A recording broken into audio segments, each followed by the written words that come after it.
करू प्रथम नमन दुसरे चरण संतांच्या त्यांच्या कृपादानी कथेचा विस्तारो बाबाजी सद्गुरु दास तुका नमन माझी गुरु राया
भस्मवटी रुंडमाळा हाती त्रिशूळ नेत्री ज्वाळा गजचर्म व्याघ्रांबर कंठी शोभे वासुकिहार भूते वेताळ नाचती हर्षयुक्त उमापती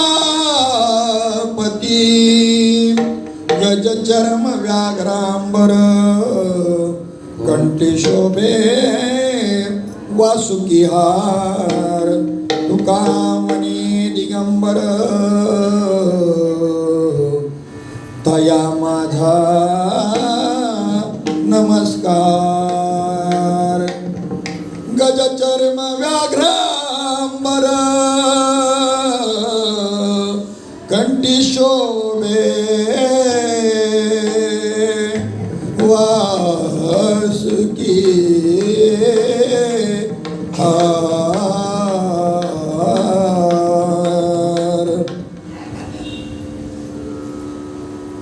काकुळती येतो हरी क्षणभरी निवडिता तुमची मज लागली सवे ठाईचे नवे नवे गडी अनिका बोलविती बोलविती आव अनेक बोलविती फार अनेक बोलविती फार बहु थोर नावडती बहु थोर नावडती तुमची मज लागली सवे ठाईचे नवे नवे नवे नवो नवे नवो नवे गडी भाविके त्यांची आवडी मोठी भाविके त्यांची आवडी मोठी तुका म्हणे मिठे घाले जीवे जे तुमची मज लागली सवे ठाईचे नवे नवे गडी ठाईचे नवे नवे गडी ठाईचे नवे नवे गडी म्हणजे पहिल्यांदा सरळ अर्थ पाहू आपण भगवान परमात्मा कृष्ण परमात्मा हा भक्तांना काकुळ देतो, गोपाळांना गोपिका हे त्याचे भक्त आहे. केवढा मोठा अधिकार आहे त्याचा, ब्रह्मांड चालक. पण असा हा परमात्मा भक्तांना मात्र भक्ती करता काकुळती येतो. त्याचं कारण म्हणे जन्मजन्मांतरापासून तुमची आमची संगत घडलेली आजकालची नव्हे, तुमची मज लागली सवे. तुमची मला ही सवयच लागून गेली जन्मजन्मांतरापासून तुमच्या संगतीची. ठाईचे नवे नवे गडी, तुम्ही काही नवी गडी नाही, ठाईचेच मूळचेच जुने आहात. नवे गडी नाही, नवीन नाही आलेले तुम्ही कोणी. भगवान परमात्मा कृष्ण भगवान परमात्मा त्यांच्या सवंगड्यांना म्हणतो, अधिक मोठमोठे बरेच आहे कोणासारखे, इंद्रदेव ब्रह्मदेव, पण ते माझ्या भेटीची दर्शनाची इच्छा धरतात, पण मला मात्र त्यांची भेट आवडत नाही. त्याच्यापेक्षा ह्या घुरट गवळणी आणि हे गोपाळ ज्यांचं तोंड सुद्धा नीट धुतलेलं नाही, पण त्यांची मला अतिशय आवड आहे. आणि मग शेवट काय म्हणतात तुका म्हणे, तुका म्हणे त्यांची आवडी मोठी, भाविके ते त्यांची आवडी मोठी, बरोबर ना, भाविके त्यांची आवड, भाविके त्यांची आवडी मोठी, तुका म्हणे मिठी घाली जिवे. आणि जे भाविक आहेत त्यांची मला मोठी आवड आहे. आणि मग त्यांच्या चरणावरती मी जीवा भावानं मिठी घालतो. तुमची मज लागली सवे ठाईचे नवे नभो गडे. विठ्ठल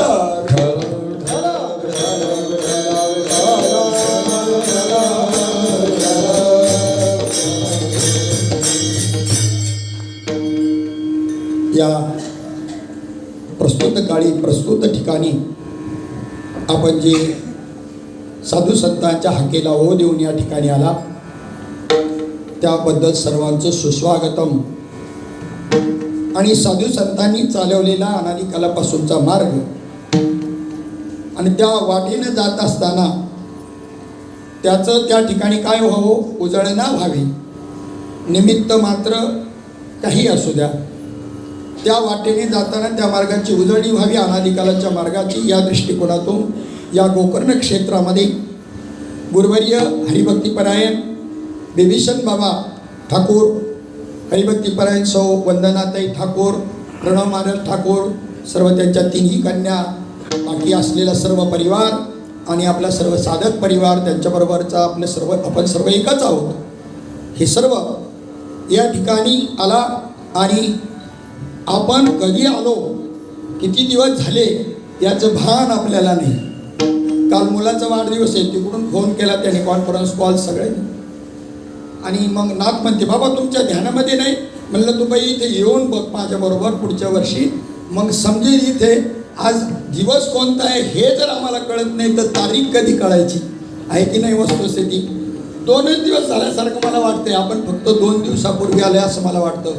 तुमच्या अंतःकरणाचा भाव काय, तुम्हाला कसं वाटतंय? काल परवा आल्यासारखंच वाटतंय ना. पण गेल्या मंगळवारी आपण निघालोय आणि आज 8 दिवस झाले, तरी पण त्या ठिकाणी आपल्याला त्याचं भान नाही. आठवण आठव गेला भावा भाव, झाला स्वदेवा पांडुरंग, झाला स्वदेवा पांडुरंग. काही प्रॉब्लेम नाही. सांगायचं पहिल्याचा अर्थ सांगून मोकळं झालेलं आहे, काही सांगायचं बाकी नाही. तुम्हाला तर सर्व तुम्ही या आलेल्या 7 दिवसामध्ये जे तुम्ही श्रवण केलेलं आहे त्याच्यातून मला वाटत नाही काही सांगायचं राहिलं. फक्त तुम्ही श्रवण करण्या मंडळींनी, श्रवण करत्यांनी त्याचा भूमिकेनुसार अर्थ घ्यावा, एवढीच विनंती. विठ्ठल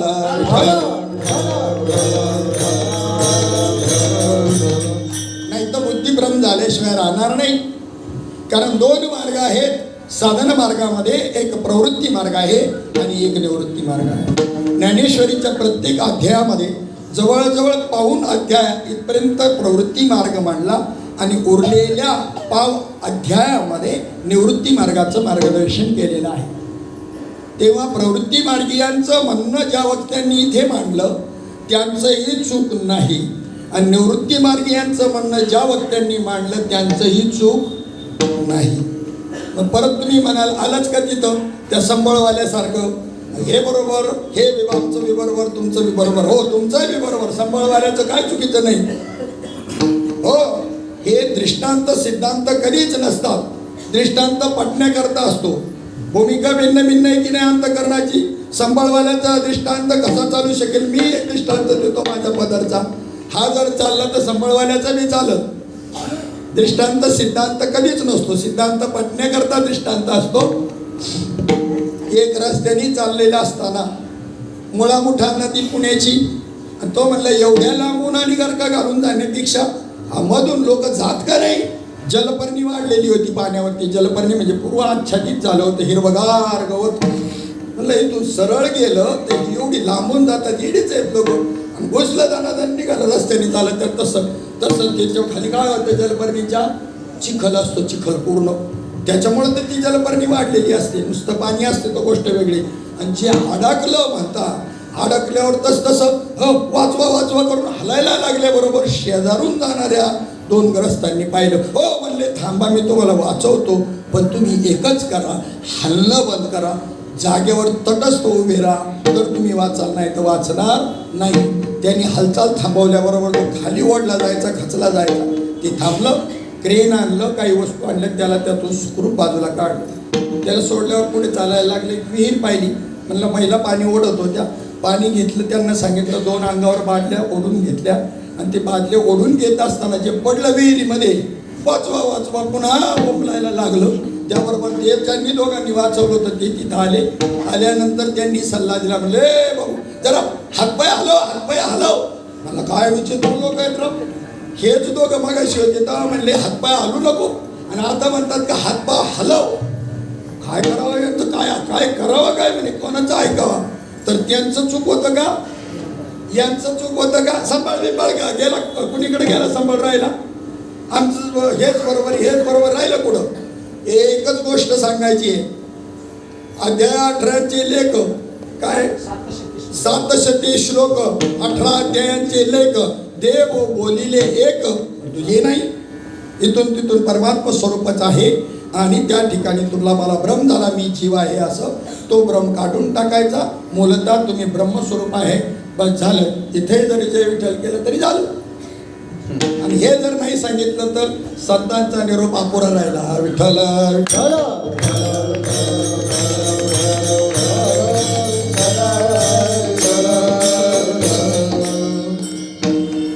जर त्या ठिकाणी भजन करताय पण भजनामध्ये प्रेम नसेल तर प्रेमाविन भजन नाकाविन मोती, अर्थाविन पोथी वाचली काय. आणि ते प्रेम निर्माण होण्याकरता त्यालाच भक्ती हे नाव आहे. ती भावाशिवाय निर्माण होत नाही. भावे विन भक्ती, भक्ती विन मुक्ती, पडे विन शक्ती. भावाशिवाय भक्ती निर्माण होणारच नाही.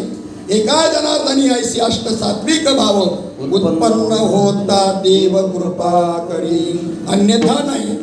एखादा दुसरा भाव कोणाचाही असतो. भाव असल्याशिवाय का गोकर्ण महाबळेश्वरला आले, पण एखादा भाव आहे, एखादा दुसरा भाव आहे. 8च्या 8 भाव त्या ठिकाणी ज्या वेळेला त्या अष्टदा प्रकृतीच्या ठिकाणी निर्माण होतील. आणि ते निर्माण झाले नाही तरी काही कळणार नाही.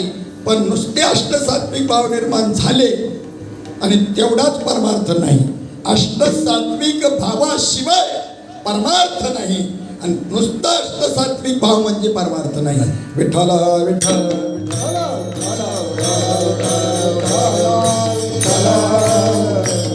अवस्थेशिवाय जर परमार्थ नाही तर ती गोष्ट तुमच्या ज्ञानेश्वरीमध्ये, संतवाङ्मयामध्ये माऊली सर्व संतांनी सांगितलेली असताना अमृतानुभवाची निर्मिती करण्याचं कारण काय? चांगदेव 65ची निर्मिती करण्याचं कारण काय? नाही तुम्ही शहाणे झाले, आमची दुकानं बसतील. विठ्ठल विठ्ठल विठ्ठल.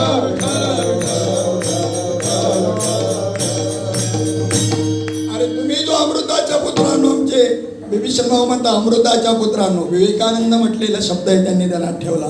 तुम्ही जर अमृताचे पुत्र आहात आणि तुम्ही सगळ्यांनी तो अमृतानुभव घेतलेला आहे बाबांच्या कृपेनं. घ्यायचं कोणी बाकी राहिलेलं नाही. परंतु तधी का वाचायचा आहे? माऊलींनी का केला? मला वाटतं माऊलींची चूक झाली असं नाही. काय गरज होती त्यांनी अमृतानुभव चांगदेव 65 करायची? काय आवश्यकता होती? तर एक ज्या वेळेला एक भाव आणि एक गोपी भाव आहे आणि एक राधा भाव आहे.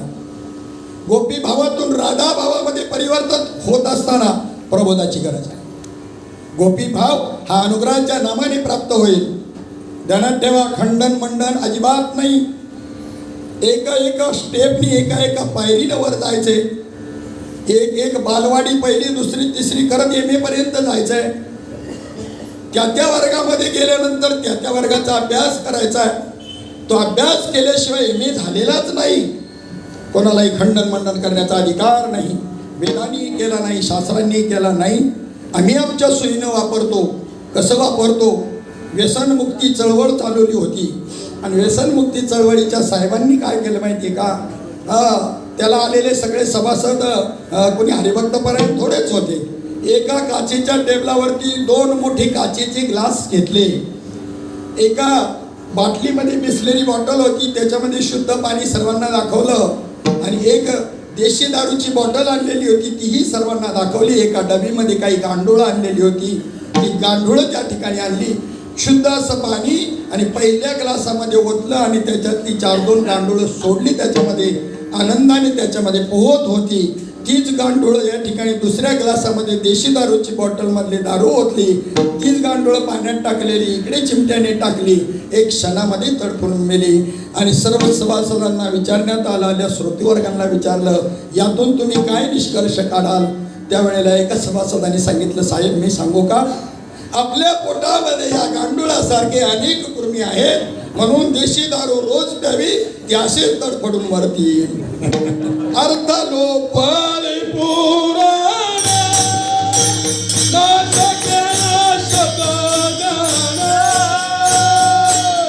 विषय लोभी माने साधन अवघे पुन्हा केलं. अर्थ लोपले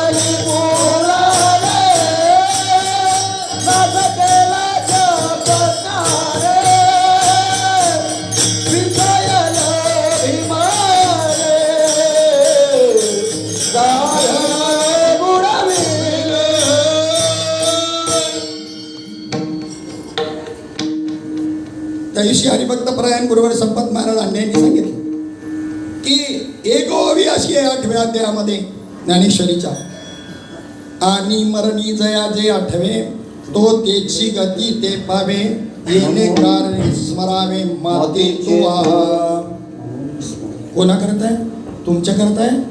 अमृताच्या पुत्रांनो तुमच्या करताय ही ओवी? अजिबात नाही.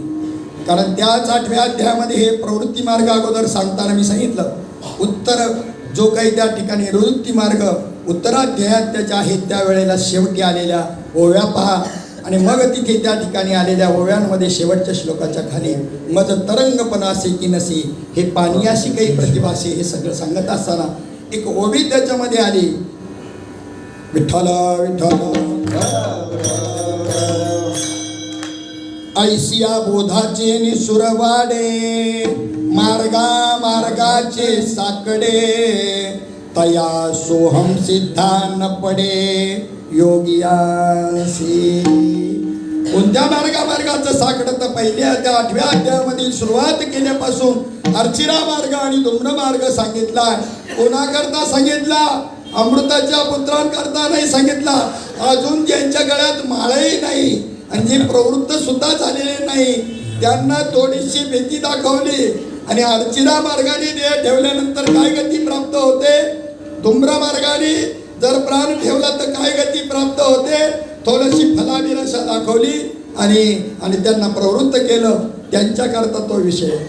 गुरुवर्य आनंदभूषण तत्वचिंतक भोसले बाबा नेहमी सांगत असतात का, एक दृष्टांत सांगतात की एकच मोठा घास मोठ्या माणसाचा, पण आई त्याचे 20 ठिकाणी घास करते त्या बालका करता आणि ते खात नाही म्हणून त्याच्याकरता काय करते? चिऊ काऊची गोष्ट सांगते. घास महत्वाचा आहे का चिऊ ताईची काऊची गोष्ट महत्वाची आहे? ज्यांना घासच कळला नाही त्यांना कीर्तन काय कळायचं? घास म्हणजे बोध दिला मज सांगा दे मार्ग दाविला रे.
आता जे उभे राहिले हरिभक्तपरायण नाईक महाराज हे आपल्या भेवंडीचे नगरसेवक आहेत. जरा सर्वांनी टाळ्याच्या गजरामध्ये त्यांचं स्वागत करा. म्हणजे त्यांना नगरसेवक म्हणून तुम्ही टाळ्या वाजवलेल्या नाही, विशेषत्वाने ते हरिभक्तपरायण नाही म्हणून वाजवले. तसं पाहिलं तर नगरसेवक होणं सोपं आहे, हरिभक्तपरायण होणं अवघड आहे. हा विठ्ठल विठ्ठल बोध दिला मज सांगा ते मार्ग दाविला नीट, भ्रांती हे समूळ गेली दिसू लागली वाट, नाचत प्रेम छंदे चालू लागलो सपाट, एका जनार्दनी पावलो पंढरी पेट, तुम्ही संत माय बाप एवढा उपकार करा, न्यामद तीर्थवरी दाखवा दिनाचा सोयरा. तो बोध जो आहे अत्यंत महत्वाचा आहे. पण इथे जे अज्ञानी आहे प्रवृत्ती मार्गी आहे त्यांना त्या बोधाशी काही गेलं नाही. आमचा संसार सुखाचा व्हावा त्यांची काहीही चूक नाही. साधू संतांनी ज्या अर्थी प्रवृत्ती मार्ग मांडलेला आहे त्या अर्थी ते बरोबरच आहे, त्या अर्थी ते बरोबरच आहे. जाळू नये नाव परल्याने पार मागील आधार बहुतांचा, तरुण गेलेल्याने ही नाव जाळून टाकू नये. मागून येणाऱ्या लोकांना त्याचा आधार आहे ना, मागून येणाऱ्या लोकांना त्याचा काय आहे, आधार आहे. या विठ्ठल विठ्ठल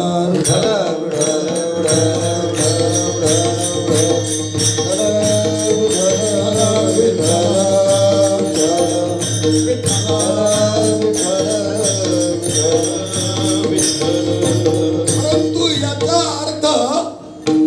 याचा अर्थ निवृत्ती मार्ग सांगू नये असा नाही, निवृत्ती मार्गाला प्रवृत्त करू नये असा नाही.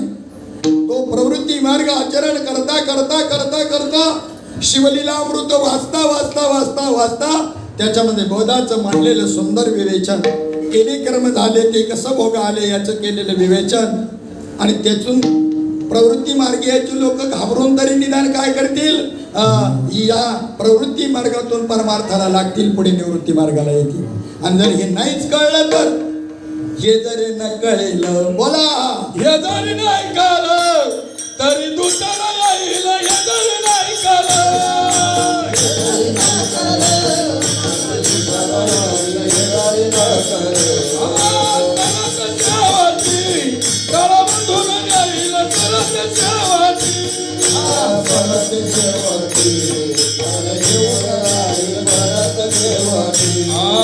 एका जनार्दनी आमचे काय बजाईल, एका जनार्दनी आमचे काय बजाईल, एका जनार्दनी आमचे काय बजाईल, एका जनार्दनी आमचे काय बजाईल.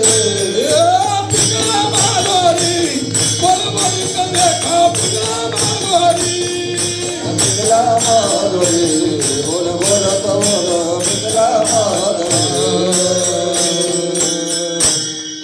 हे जरी न कळलं, हे जरी नाही हे कळलं, जरी नाही कळलं, जर नाही कळलं तुम्हाला हे आम्ही काय सांगतो ते दुसरा येईल, दुसरा येईल. दुसरा म्हणजे का, सरते शेवटी काळ घेऊन जाईल, सरते शेवटी एका जनार्दनी आमचे काय बजाईल,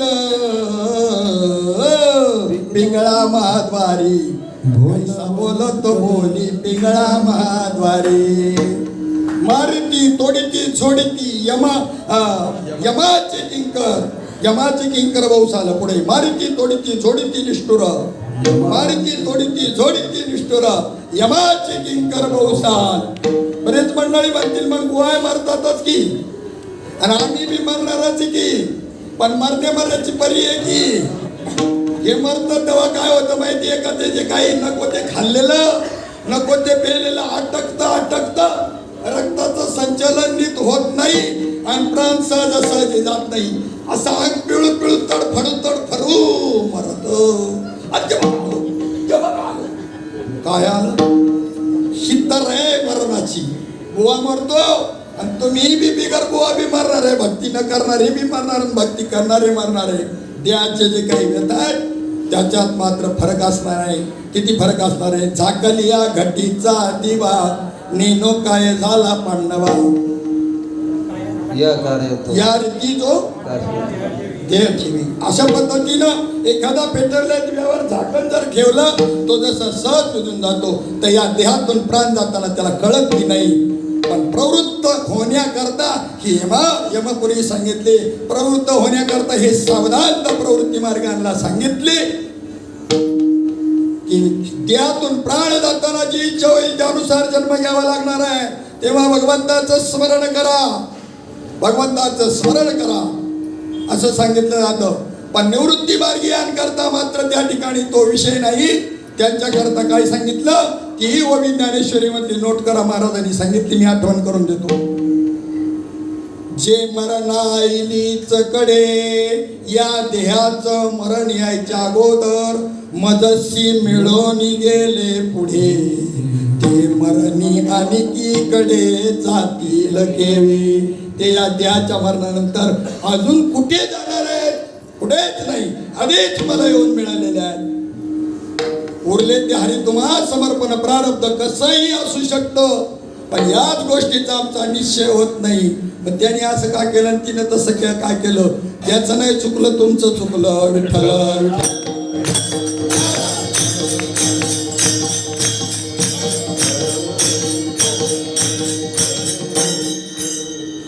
चला, दोन्ही मार्गाचं विवेचन साधू संतांनी केलेलं आहे आणि त्या दृष्टिकोनातून जो ज्या मार्गाचा अधिकारी आहे त्याला ती मार्गदर्शन करायचं म्हणजे स्पेशली बी करता येत नाही.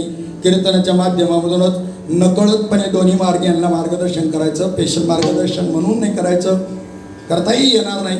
पण मात्र एक गोष्ट ध्यानात ठेवा, एकच बॅच बाहेर पडली एम एची एकच बॅच बाहेर पडली 20 विद्यार्थ्यांची. आणि त्याच्यानंतर त्यांनी BEd बी केलं, MA BEd केलं. आणि हे शिक्षक म्हणून ज्या वेळेला वेगवेगळ्या संस्थांमध्ये क्रियाशील झाले, नोकरीला लागले, त्यावेळेला मात्र त्यांना शिकवायला वर्ग वेगवेगळे मिळाले. MA BEd जरी सगळे होते तरी कोणत्या वाट्याला 8वीचा वर्ग आला, कोणाचा 10वीचा आला, कोणाला 12वीचा आला, कोण कुठल्या संस्थेतून कुठे शिकवायला गेला, तर कॉलेजला, ज्युनियर कॉलेजला, कोण सिनियर कॉलेजला, कोणी MAचं शिकवायला. मला सांगा त्याच्यामुळे काय फरक पडला का? एका बॅचचे विद्यार्थी सांगितले, एका गुरुजीकडे शिकलेले सांगितले मी, परंतु त्यांना तो भेद कशास्तव करावा लागला, कशास्तव करावा लागला?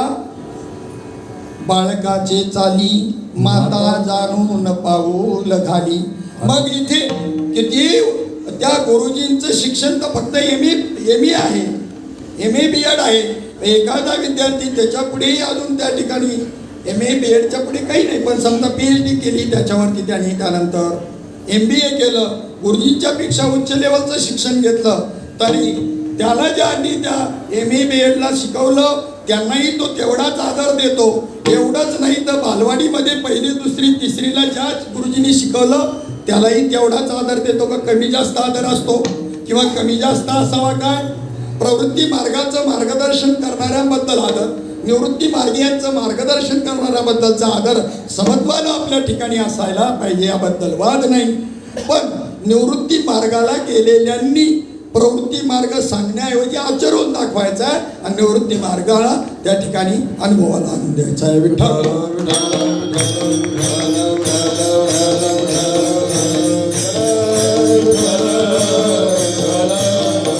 जे सायासे स्तन्यसेवी ते पक्वांनी केवी जेवी म्हणून बाळका जैसी नेदावी धनुर्धरा. आणि हे तुम्ही आपण सगळं करत आलेलो आहे. जन्म जन्मांतरापासून प्रवृत्ती मार्गाचे अनुयायी होतो आपण. त्या पुण्य ते कर्म निष्कामपणे तुम्ही आपण आचरलं, हे सगळं निषेध करण्याचं कारण नाही, ते सगळं आपण आचरलं, निष्कामपणे आचरलं आणि त्या पुण्याईच्या योगानं विषय होऊन गेला. मी वाढवणार नाही. त्या पुण्याईच्या योगानं साधू भेटले, संत भेटले, स्वरूपाचा अनुभव प्राप्त करून दिला. पण गोपी भाव आणि राधा भावामध्ये जेवढा फरक पडतो त्याच्यातला राधा भाव जे निश्चयाच्या संबंधाने सांगितलो तो अतिशय महत्त्वाचा आहे. अक्रूराला गोकुळामध्ये घेऊन जाण्याकरता, आपल्या मथुरीला घेऊन जाण्याकरता काय स्थिती आहे? रात्रीच्या वेळेला आला अक्रूर. अक्रूर एक यादव आहे, परंतु त्या ठिकाणी कंसाकडे नोकरीला आहे, नाईलाज आहे त्याचा. कंसाच्या भीतीनं सर्व त्या ठिकाणी यादववीर हे भूमिगत झालेले होते. आणि म्हणूनच वसुदेवाची एक पत्नी रोहिणी ही मित्र नंद जो गोकुळात आहे त्याच्याकडे ठेवलेली होती सुरक्षेकरता. आणि अशा पद्धतीनं भूमिगत त्या ठिकाणी आणि काही मात्र सेवेमध्ये होते. त्या अक्रूराला जर पाठवलं तर कृष्ण भगवंताला यावंच लागेल आणि आल्याशिवाय राहणार नाही. त्यांच्या कुळातला आहे म्हणून त्याला आणण्याकरता पाठवलं. गोकुळामध्ये संध्याकाळच्या वेळेला आणि ज्या वेळेला अक्रूराला पाहिलं त्यावेळेला सगळं गोकुळ गलबलून गेलं. काय अरिष्ट आहे, दूत आलाय तो कंसाकडचा आहे, काय घडेल कशा करता आलाय सांगता येत नाही. भीती अंतकरणामध्ये निर्माण झाली. नंदाच्या वाड्यावरती आला अक्रूर, मित्र आहे नंदराजा, राहिला.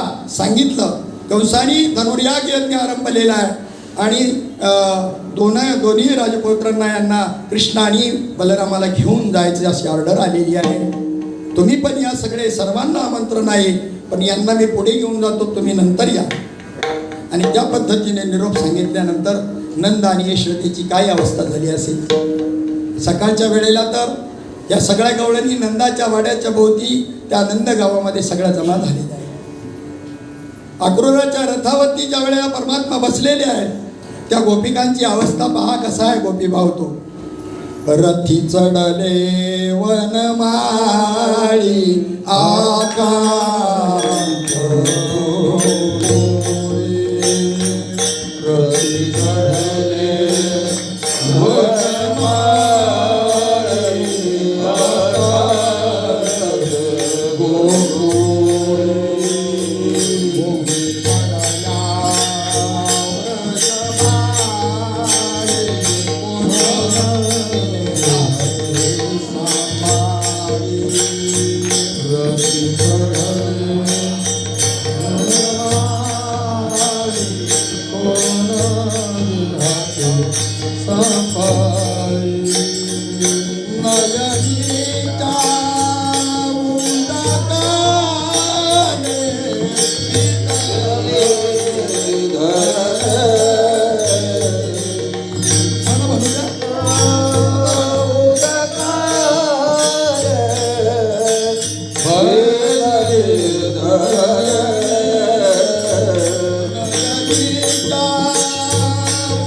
अवस्था आहे, काय स्थिती आहे. इथे अवस्था व्हायला पाहिजे नाही म्हणा. आम्हाला सवय लागली एका विशिष्ट चालीला अवस्था झाली पाहिजे, एक विशिष्ट विषय मांडला पाहिजे आणि एक विशिष्ट बाबासमोर पाहिजे.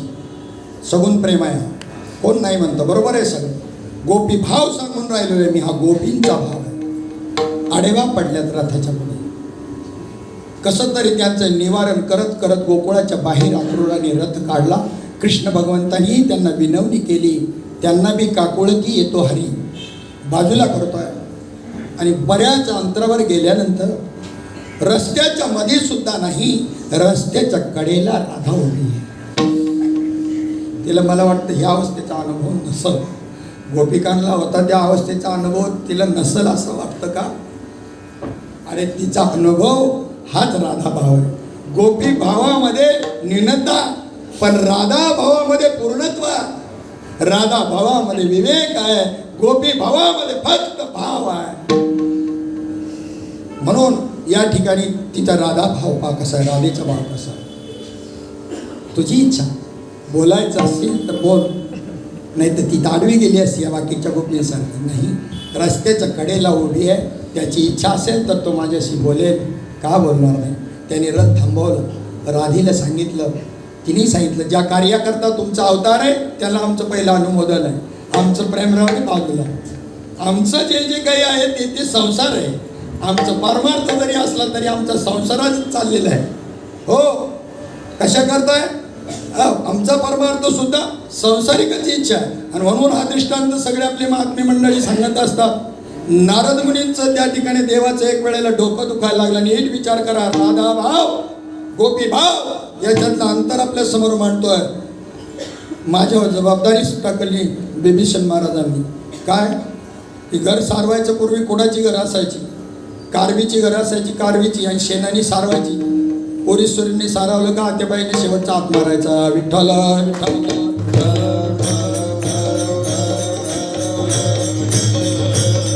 मी मला आत्याबाई म्हणत नाही, तुम्ही बोला, तुम्ही केलंय मला तुम्ही म्हणता. जुने बाबांच्या काळातले जाणकार, बाबांची संगती प्राप्त झालेले मानता ना, म्हणून माझ्याकडे तुम्ही आत्याबाईचं काम दिलं. कुठं जर काही कमी जास्त राहिला असेल तर बरोबर लिहून घ्या, सारखं करून घ्या. हे शेवटी माझ्याकडे दिलं. माझ्यावर लय अवघड काम सोपवलं.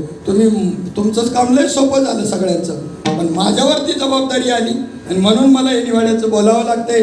आणि इथे या ठिकाणी कोणाची स्तुती करणार नाही, कोणाची निंदा नाही, कोणाचं चूक बरोबर अजिबात सांगणार नाही. मी अशा पद्धतीनं तुमच्या पुढे विषय ठेवणार आहे.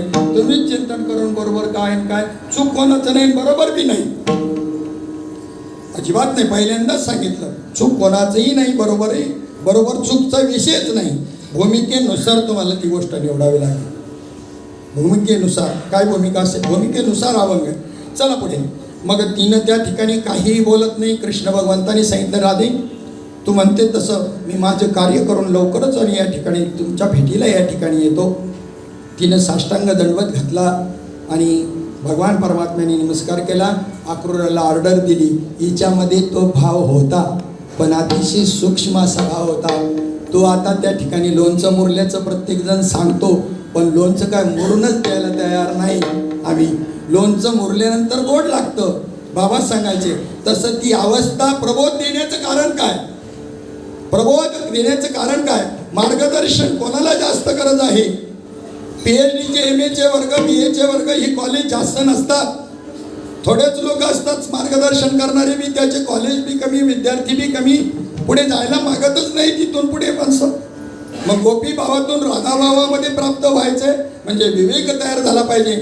सगळं बरोबर आहे, पण बाबा म्हणायचे बुधवारी बाबा, आणि त्या ठिकाणी निश्चय होत नाही म्हणजेच विवेक तयार होत नाही. आणि चांगला विचार तर केला तर याचा अर्थही बी चांगला विचार म्हणजे विवेक. त्याला ज्ञान मारावं लागतं तेव्हा विवेक तयार होत असतं. ज्ञान मारावं लागतं. ज्ञान कोणतं मारावं लागतं? ब्रह्मज्ञानच, पण ते वृत्तीत आल्यामुळे ते वृत्ती ज्ञान झालं. वृत्ती मारावी लागते का ज्ञान मारावं लागतं? ज्ञान नाही मारावं लागत. म्हणलं जातं ज्ञान मारावं लागतं, पण मी म्हणून वृत्ती मारावी लागते.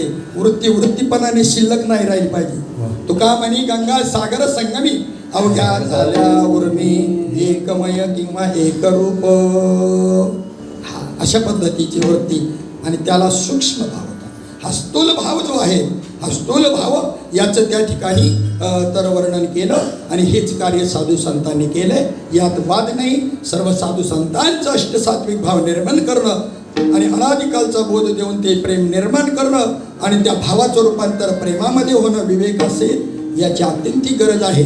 म्हणून अनुग्रह आणि प्रबोध ह्या दोन त्या ठिकाणी क्रिया ठेवल्या. अनुग्रह आणि प्रबोध ह्या दोन क्रिया कशा करता ठेवल्या? मग इथे ज्ञानाचा सागर हे म्हणत असताना काय म्हटलं? म्हणतात ज्ञानाचा सागर सखा माझा ज्ञानेश्वर. ज्ञानाचा सागर सखा माझा ज्ञानेश्वर. ज्ञानाचा सागर सखा माझा ज्ञानेश्वर. ज्ञानाचा सागर सखा माझा ज्ञानेश्वर. सखा माझा अर्थाला पुढचं बी घ्यायचंय ना मला. त्याच्या पुढे मला मयूरी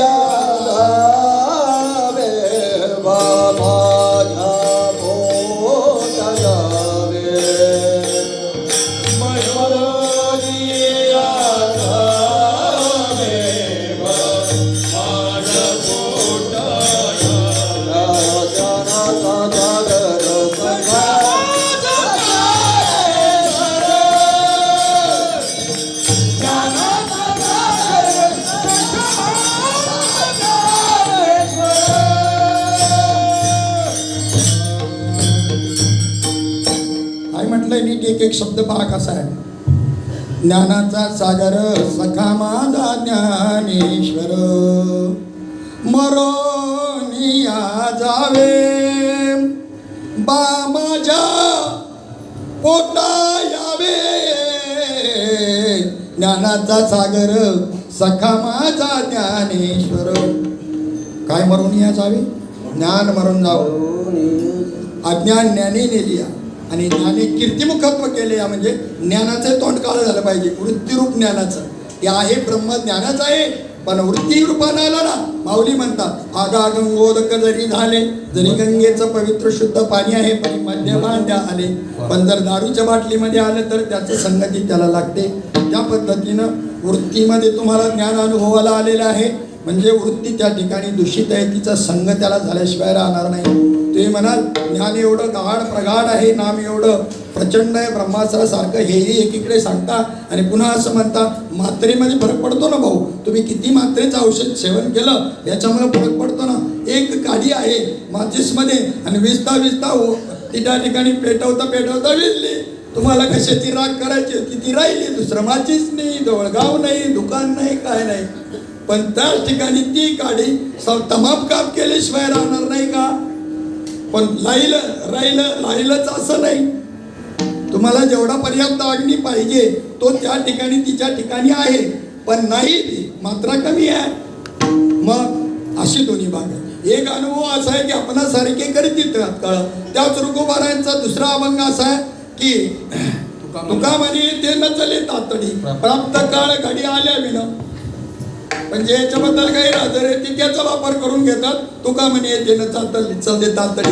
हे दोन्ही प्रमाणे साधकांकरताच आहे, त्यांच्याकरता काहीच नाही. त्यांच्याकरता फक्त चपात्यान भात आहे. विठ्ठल विठ्ठल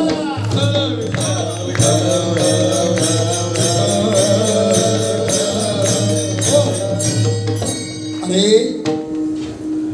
महात्म्यानो लक्षामध्ये घ्या, लक्षात घ्या. चार ही भावंड आहेत काय? चार भावंड आहे ती निवृत्ती, ज्ञानदेव, सोपान, मुक्ताई. ही चार भावंड आहे का?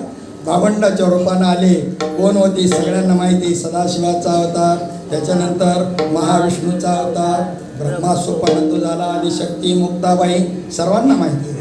हे सामान्य आहेत काही?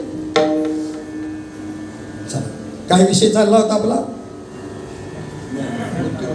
हा, या सर्वांना समाधी दिलेली आहे का? कोणी राहिलाय बाकी समाधी? कोण आहे ते?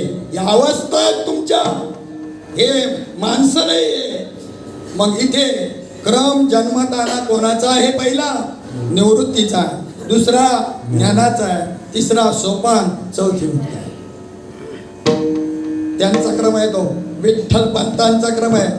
तुमच्या जीवनामध्ये कदाचित ज्ञानाने सुरुवात होईल. तुमच्या जीवनात पहिलं तुम्हाला पोरगा ज्ञान होईल, नंतर निवृत्ती कदाचित झालेली नसेल तुमची, मग दुसऱ्यांदा निवृत्ती येईल आणि मग ते ज्ञान दृढ होईल.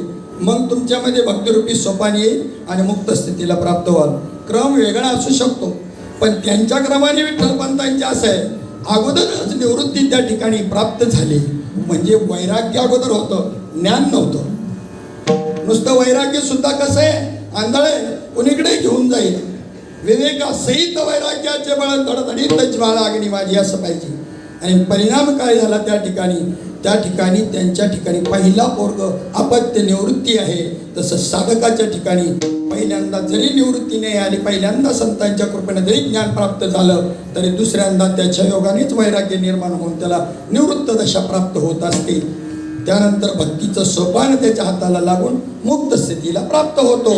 जन्माचा क्रम निवृत्ती, ज्ञानदेव, सोपान, मुक्ताई जरी असला तर समाधी देण्याचा क्रम मात्र पहिला कोणाचा आहे? पहिलं कोणाला समाधी दिली? ज्ञानाला. का? मरोनिया जावे माझ्या पोटी यावे. मग दुसराची का मग तसाच आहे ज्ञानाच्या सागरासारखा. विवेक सागर सखा माझा ज्ञानेश्वर.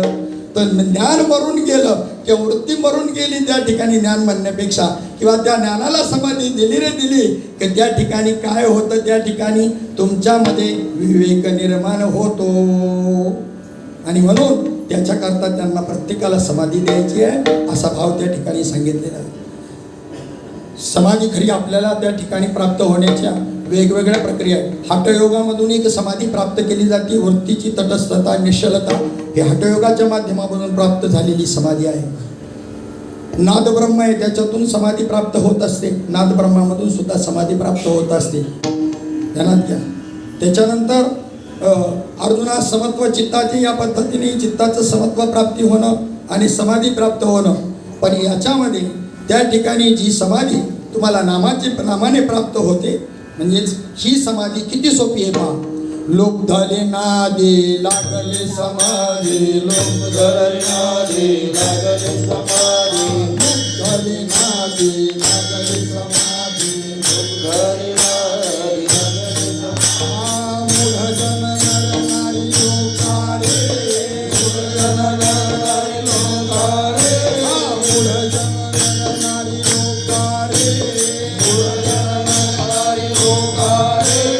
पंडित ज्ञानी योगी महानुभव, पंडित ज्ञानी योगी महानुभव, पंडित ज्ञानी योगी महानुभव, पंडित ज्ञानी योगी महानुभव. एकची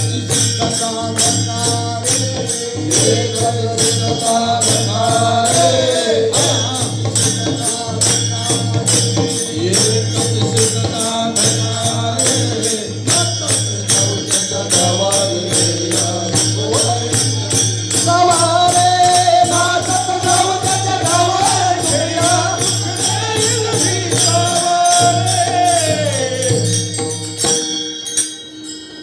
एखाद्या महाराजांना विचारलं, आम्हाला समाधी लावायचं शिकवा. अरे उठून सुट निघाला समाधी शिकायला. हे बा, यांचे विचार, यांची निगेटिव्ह थिंकिंग आता कुठे ते राहिलंय का सांगणारांची? पूर्वी होतं, आता राहिलेलं नाही. आणि हे आम्हाला मार्गदर्शन करणार. मग त्या ठिकाणी इथे मात्र सांगितलं, लूप झाली नादी लागली समाधी. कोणाला कोणाला बोला. मूढ जन नरनारी लोकारे.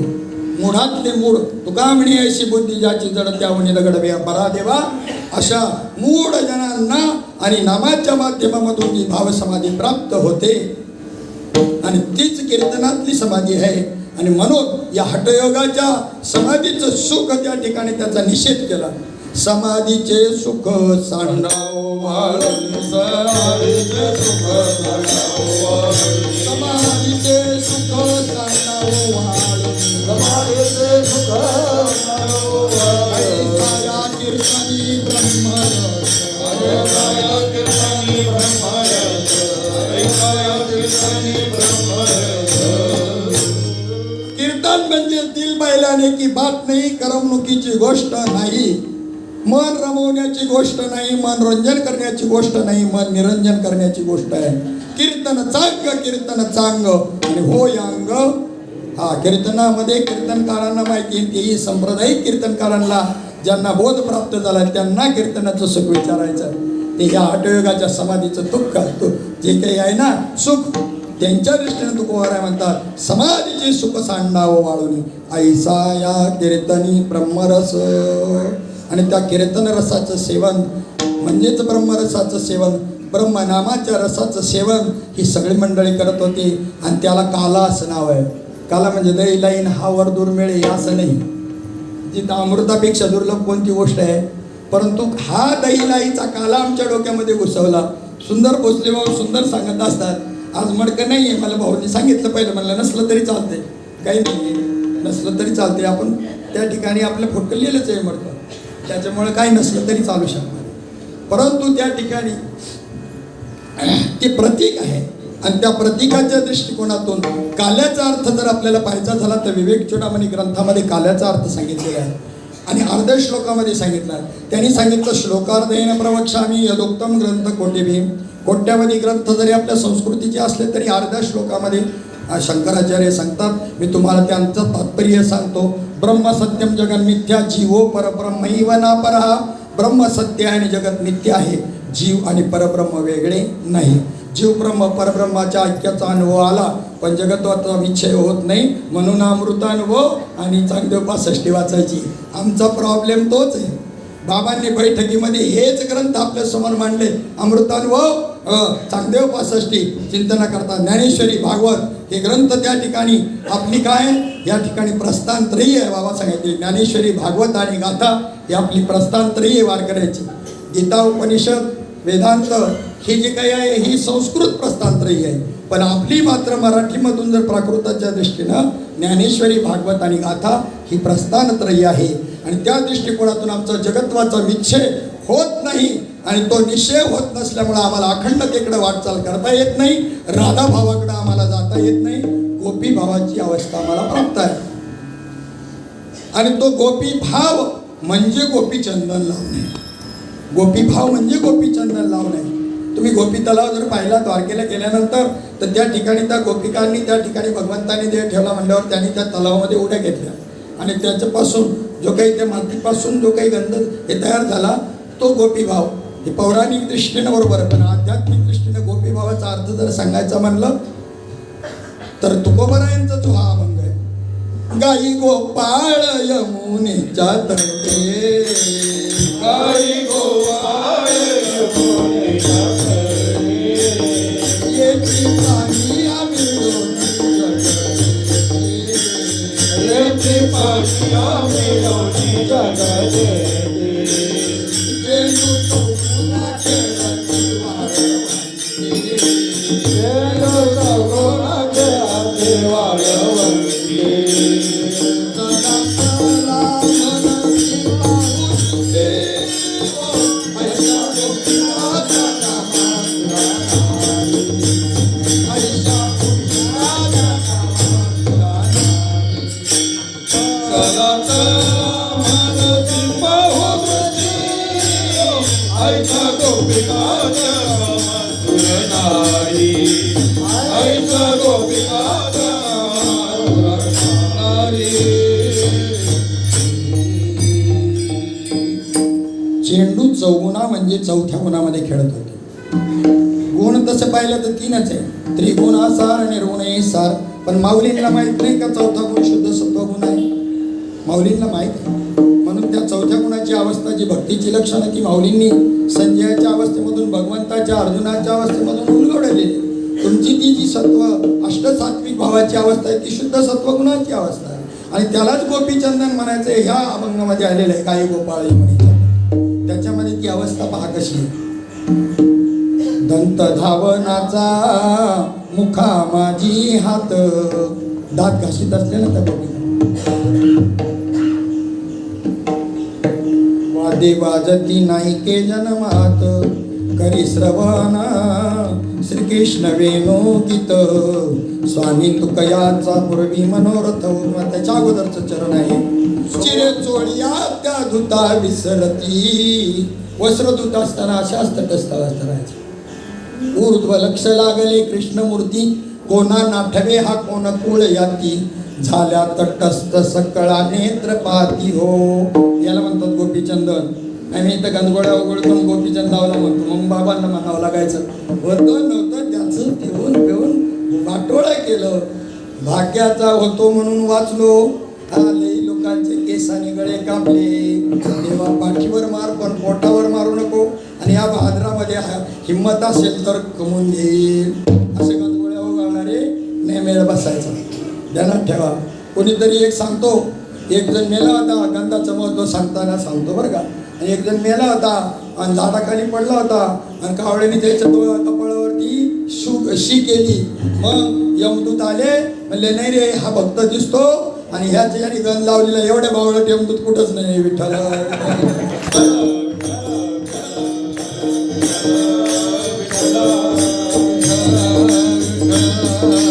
गोपी भाव म्हणजे अष्टसात्विक भाव प्राप्त झाल्याशिवाय गत्यंतर नाही परमार्थ नाही. पण त्याचं रूपांतर आणि राधा भावामध्ये व्हायला पाहिजे. निर्गुण प्रेम तयार झाला पाहिजे. साधू संत आमचे आकाशाकडे पाहून रडायचे. कोणताही विषय नसायचा चित्ताला. आणि तरी त्या ठिकाणी त्यांच्या ठिकाणी त्या धारा अविरतपणे चालायच्या. धारा खंडित ओग चाली येला नित्य. काकड आरतीमध्ये जे म्हणलं जातं ते रामकृष्ण नारायण खंड खंडेना जीवन अशी अविरत धारा. आणि तिचंच उलट केलं की राधा होत असतं. आणि अखंड वर्णन श्रीमद भागवतामध्ये तिचंच आहे. कोणाचं भक्तीचं. राधेचं नाव सुद्धा नाही, पण तिलाच राधा म्हणतात. राधेचं स्वरूप सांगितलं काय? भक्ती. राधा शब्द उच्चारला, शुकमुनींना त्या ठिकाणी लगेच समाधी लावायची. आम्ही मोठमोठ्याने गुरुच्या नावाचा गजर करतो. हिंदू संस्कृतीला ते अनुकूल नाही. हिंदू संस्कृतीमध्ये पत्नी पतीचं नाव उच्चारत नाही. हिंदू संस्कृतीमध्ये मिठाला मीठ म्हणायची पद्धत नाही. गोड आणा, पण सातारकडे गोड कळत नाही, साखर आणून ठेवतात, मग मीठ आणा म्हणावं लागतं. अशी संस्कृतीची वाटचाल चालू आहे. सुधारणा. आणि म्हणे नावाने हाक मारला तर अलीकडच्या पोरी म्हणतात नावाने हाक मारण्यात लई प्रेम असतं. म्हणलं 1.5 वर्षामध्ये घटस्फोट. विठ्ठल विठ्ठल.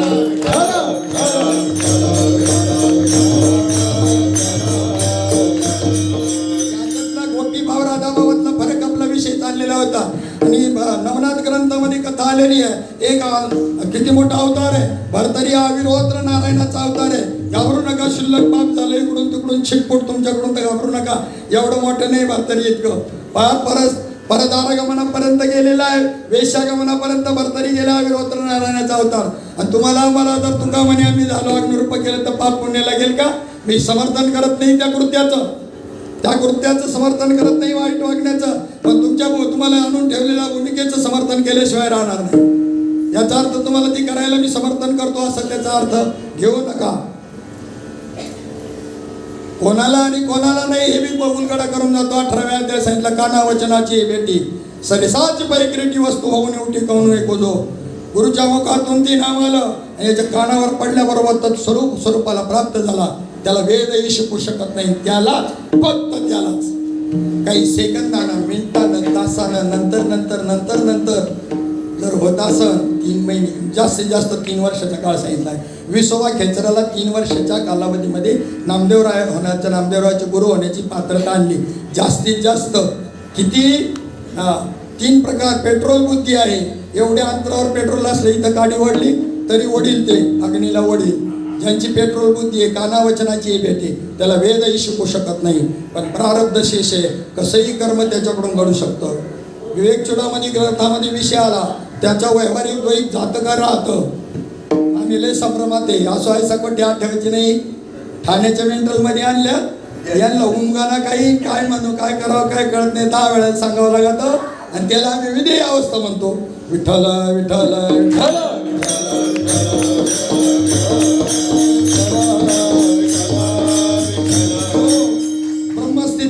ब्रह्मस्थिती जडबुड असू शकत नाही. ब्रह्मस्थिती कशी असू शकेल असेल थोडासा अंदाज करा ना. हा, विशन भाऊंनी आपल्या जे नारायण बाबांचं उदाहरण सांगितलं त्यांच्याकडे पाहायचं. तुम्हाला नाही कळलं, शास्त्र पाहून बी नाही कळलं, महात्म्याकडे पाहायचं, आठवायचं, कोणत्या प्रसंगाला काय विषय झालेला सगळं सांगितलं. वेदातली एकही श्रुती सांगायची बाकी नाही ठेवली, आचरून दाखवली. प्रत्यक्ष सतत अनुसंधानावर असं सतत त्यांचा चेहरा पाहून मनी स्थिती त्यांच्या चेहऱ्यावर. आणि त्याला म्हणतात विधी अवस्था, उन्मनी अवस्था. यांच्या गाडीवरती आम्ही सर्वत्र सांगतो. तुम्हाला कबीर महाराजांची गोष्ट सांगतो. कबीर महाराज रस्त्याने जाताना पोटरीचा लचका तोडला कुत्र्याने. दुसऱ्यांनी सांगावं लागलं, त्यांना खबर नाही. रक्त गळतंय, मांसाचा गोळा लोंबला, पण त्यांना खबर नाही. दुसऱ्यांनी सांगावं लागलं कबीर महाराजांना, तुमचा पोटेचा गोळा कुत्र्याने तोडलाय. त्यांनी सांगितलं कुत्ता जानी चमडा जानी. याला म्हणतात विधी अवस्था.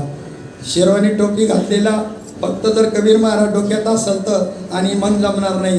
साधी टोपी घातलेले आणि पण कबीर महाराज ज्या वेळेला विभीषण भाऊच्या गाडीवर बसले, उजव्या पायाचा अंगठा तुटलाय, रक्तबंबाळ झालाय, आणि तरीसुद्धा काही त्यांच्या ठिकाणी परिणाम नाही. हे कबीर महाराज तुम्ही पाहिलेले असताना सुद्धा तुम्हालाही जर अजून कबीर महाराज पाहायची इच्छा असेल, तुमच्या ज्ञानाला नमस्कारच करावा वाटतो. विठ्ठल विठ्ठल.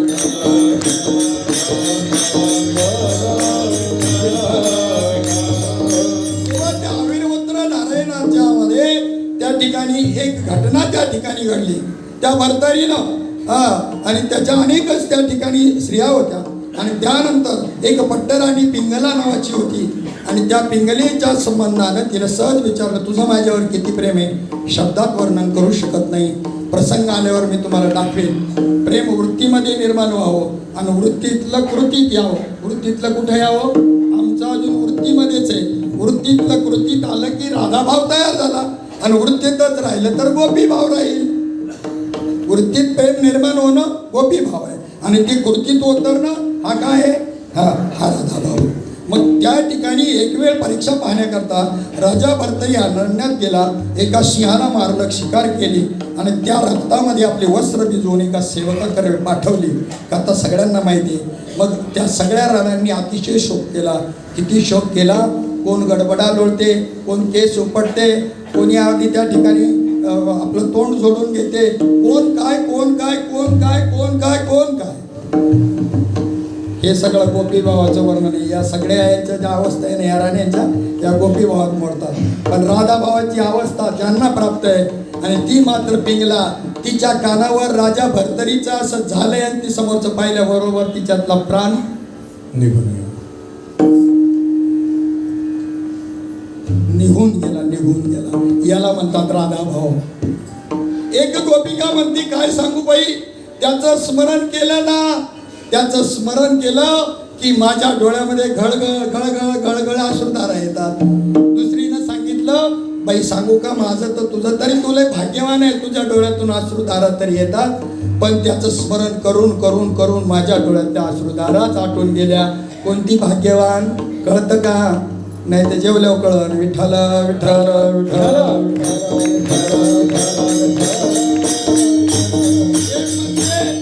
मी कधी झोपेल असं मला झालंय. मला कायम, मी तशी आळशी नाही, परंतु कधी झोपेल असं मला झालंय. झोपल्यानंतर तो कृष्ण कन्हैया माझ्या स्वप्नामध्ये येतो, राच रचतो, मला तो आनंद देतो. दुसरी म्हणते खूप भाग्यवान आहे तो. अगं त्याचं स्मरण करून करून माझी झोपच उडून गेली. कोणती भाग्यवान आहे? भाग्यवंतांनो, कोणत्या गोष्टीचं समर्थन किती करायचं आणि कोणती गोष्ट कधी प्रबोध किती वेळेमध्ये होणं गरजेचं आहे. किती वेळेत होणं गरजेचं आहे. नीट विषय समजून घेणं किती आवश्यक आहे बा. दोन्ही गोष्टी आहेत. अष्टसात्विक भावाशिवाय परमार्थ नाही. पण त्यातूनच पुढे जाऊन तुम्हाला हा राधा भाव, हा ब्रह्मभाव, ब्रह्मस्थिती प्राप्त करायची आहे. विठ्ठल विठ्ठल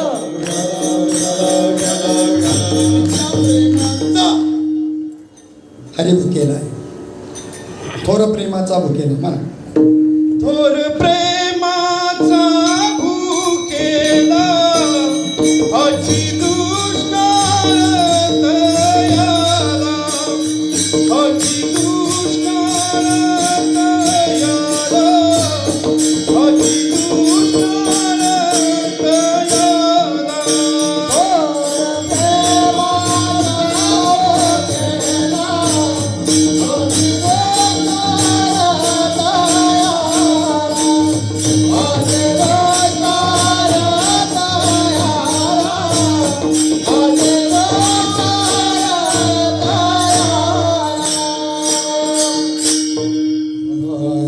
मज गोपिकांची कोण गोडी, की त्यांच्या प्रेमाची जाती चोखडी. या लागी मज त्यांची आवडी अति गाडी उद्धवा. कुब्जा काय सुंदर होती, मनोनीतीची मजा ती प्रीती. राधा प्रार्थी वना प्रती, काय विषयासक्ती लागोनी. पांडवाच्या वाचे मी काय लागे, त्यांची वेवटी सोसियाने गे. मी सुदाम्याच्या पाया लागे, काय त्याचे निपांगे पांगलो. माझी काय हीन झाली शक्ती, मज गोपिका धावे बांधती. की त्यांच्या प्रेमाची जाती, मी स्वये श्रीपती पोखितसे. अर्जुन प्रतिज्ञेची प्राप्ती, म्या दिवसा लपविला गवस्ती. की लावून जयद्रथासी ख्याते, म्या सुभद्रापती वाचविला. मीन लागता कोणाची कवडी, अर्जुनाची दूतसे घोडी. मी धर्माघरी उच्चिष्ट काढी, मजा त्या बडी भक्ताची.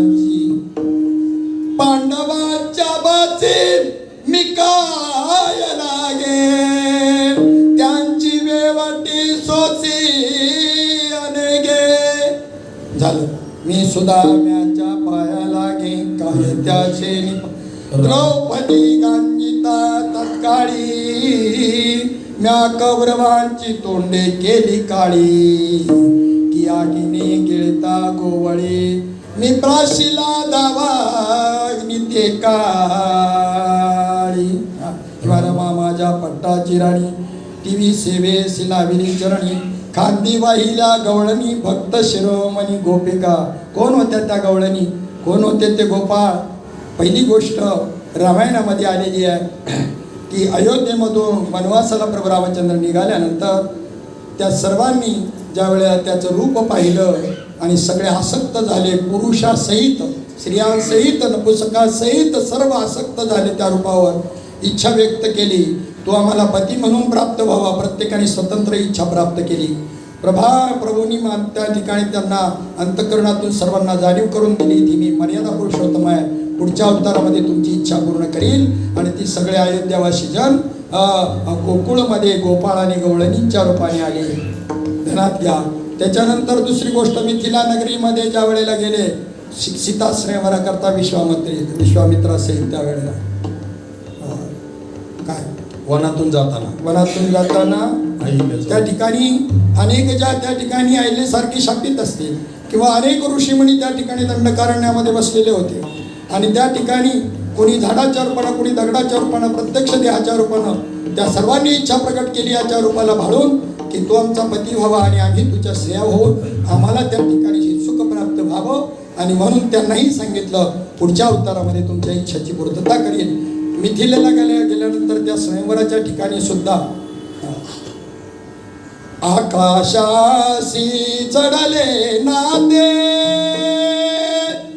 धरती मातेचे स्वयंवर झालं सीतेचे स्वयंवर झालं सीतेचे स्वयंवर झालं सीतेचे स्वयंवर झालं सीतेचे स्वयंवर झाले सीतेचे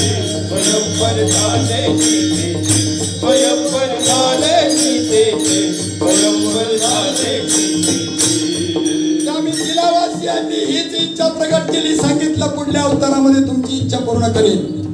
वेदामधले असणारे त्या ठिकाणी ज्या काही श्रुती आहे त्यांनी ही इच्छा पूर्ण करण्याची इच्छा व्यक्त केली. भगवंतानं त्यांनाही सांगितलं. काय सांगितलं? बाबा ही बुधवारी बाबांनी मी प्रमाण सांगायचे काय त्याजान वेद गर्भीच्या श्रुती. या गवळणी कोण होत्या? वेदातल्या श्रुती होत्या. श्रुती रूपे नवे मन प्राप्ती म्हणून या अवतरल्या. गोकुळाप्रती नुसतं म्हणत नव्हते, तेवढं म्हणून पुढे म्हणायच्या. म्हणून या अवतरल्या वाघोली प्रती, म्हणून या अवतरला आण्याप्रती, आनंदवाडी प्रती आणि डोंबिवली प्रती. हे म्हणण्यामधला भाव काय होता की पहिल्याच गवळणी गोपाळ होऊन गेले आणि आता कृष्ण राहिला नाही असं अजिबात नाही. ती कंडिशन आजही या युगामध्ये आहे. तुकोबाराय या ठिकाणी आणि त्या पद्धतीचं वर्णन म्हणून या अभंगामधून करत असताना भगवंताला ज्या प्रेमाची अत्यंतिक आवश्यकता आहे. किती आवश्यकता आहे? ज्या सुखाकारणी म्हणा. आणि मग आपण पुढे अभंग. या सुखाकारणे देव वेरावला, या सुखाकारणे देव वेरावला. वैकुंठ सोडोनी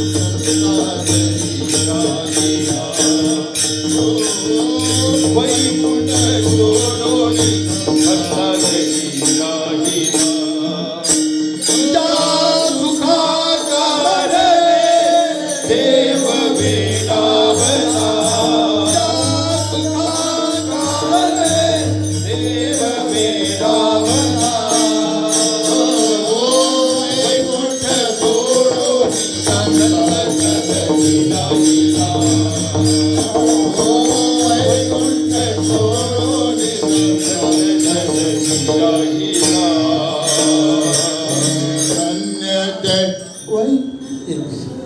नावडे वैकुंठ भगवंताला ज्या सुखाकारणे देव वेडावला.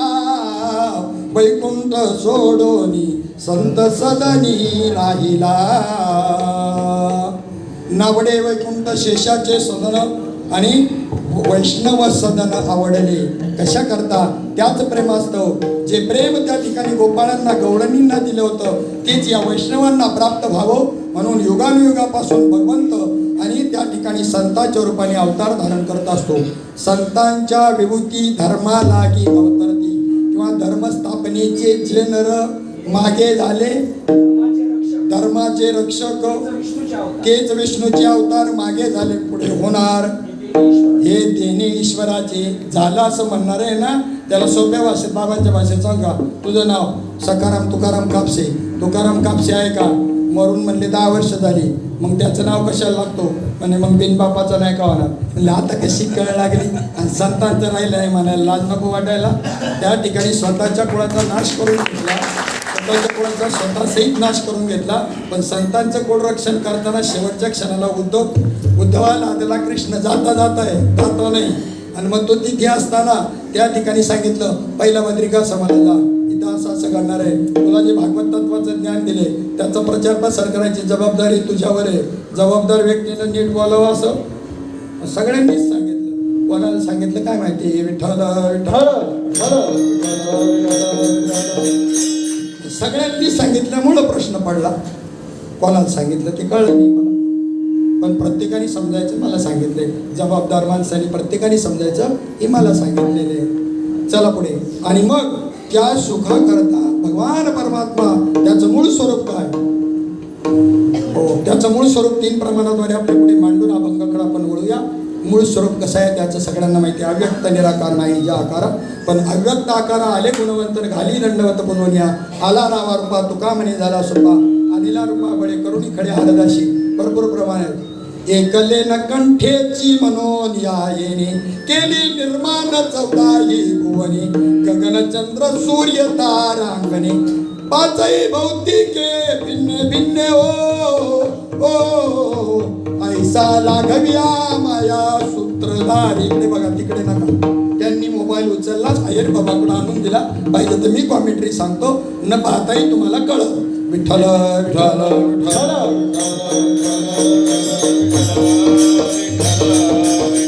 एकोमौष्यमचा सिद्धांत 3 अभंगाद्वारे आपल्या समोर माध्यमातून मांडला.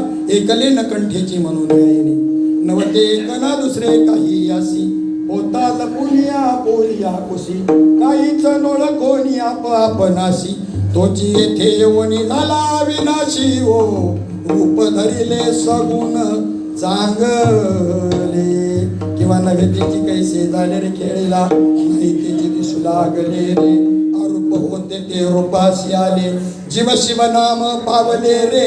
ही सगळी प्रमाण काय सांगतात? आम्ही त्या अव्यक्ताचं उपासना ध्यान करू शकत नाही. त्याला गंध लावायचं म्हणलं तर कुठे लावणार बरं? आणि म्हणून आमच्यावर विशेष कृपा दृष्टी ते निरुपाधिक ब्रह्म ईश्वर रूपाला आले मायेचा अंगीकार करून हे आपल्याकरता सोपं झालं. आणि असा जो काही त्या ठिकाणी हरी हा व्यापक सर्वगत हा तव मुख्यत्वे वेदांत. हरी कशाला म्हटलेले? व्यापक ब्रह्मतत्वाला म्हटलेलं आहे. आणि तो कृष्ण रूपाने त्या ठिकाणी अवताराला आला. आणि या सुखाकरता सवंगड्यांना काकुळती येतो. अभंगाचं प्रथम चरण. काकुळती येतो हरी काकुळती येतो हरी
काकोळती तो हरी क्षणभरी